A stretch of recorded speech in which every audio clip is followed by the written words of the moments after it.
ഒരു ദിവസത്തിൽ ഏറ്റവും കൂടുതൽ വിശപ്പുള്ള സമയം എപ്പോഴാ അറിയോ? അത് ഈവനിങ് ടൈമാണ്. ബാക്കിയുള്ള 3 നേരവും കറക്റ്റായിട്ട് ഫുഡ് കഴിക്കുന്നത് കൊണ്ടാവാം. എന്തായാലും ഇന്ന് ഈവനിങ് പുറത്തിറങ്ങിയപ്പോഴും ഒരു ആനയെ ഗ്രില്ല് ചെയ്ത് തന്നാലും കഴിക്കാവുന്ന ഒരു വിശപ്പുണ്ടായിരുന്നു. പക്ഷേ ആനയല്ല, ഇന്നത്തെ ക്രേവിങ്സ് നല്ല ചിക്കൻ ബിരിയാണിയാണ്. ഹൈലൈറ്റ് മാളിലേക്ക് ഇറങ്ങിയ ഞങ്ങൾ ഇവിടെ എവിടെ നല്ല ചിക്കൻ ബിരിയാണി കിട്ടുമെന്ന് അന്വേഷിച്ചു നോക്കി. അങ്ങനെ തൊട്ടടുത്തൊരു സിമ്പിൾ ബിരിയാണി കട കണ്ടുപിടിച്ചു. ചെന്ന് കയറിയപ്പോഴോ ആരും ഇല്ല.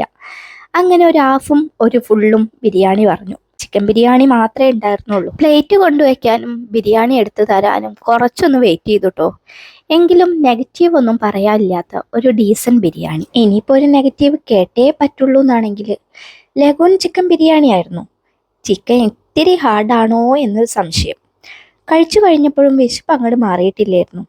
എന്തായാലും മാളിലെ ഫുഡിനോട് അത്ര പ്രിയം ഞങ്ങൾക്കില്ലാത്തതുകൊണ്ട് ഞങ്ങളെപ്പോലെയുള്ളവർക്ക് ട്രൈ ചെയ്യാൻ പറ്റുന്ന ഒരു സിമ്പിൾ ബിരിയാണിയാണിത്. സോ വൺസ് ഒന്ന് പോയി ട്രൈ ചെയ്ത് നോക്കിക്കോളൂ കേട്ടോ. ഇനി ലൊക്കേഷൻ ഞങ്ങൾ മഷിയിട്ട് നോക്കണോ എന്ന് ചോദിക്കുന്നവർക്ക് ഹൈലൈറ്റ് മാളിനടുത്ത് ഷീമാട്ടിയുടെ ഫ്രണ്ട് സൈഡിലൂടെ ഒരു കട്ട് റോഡ് ഉണ്ട്.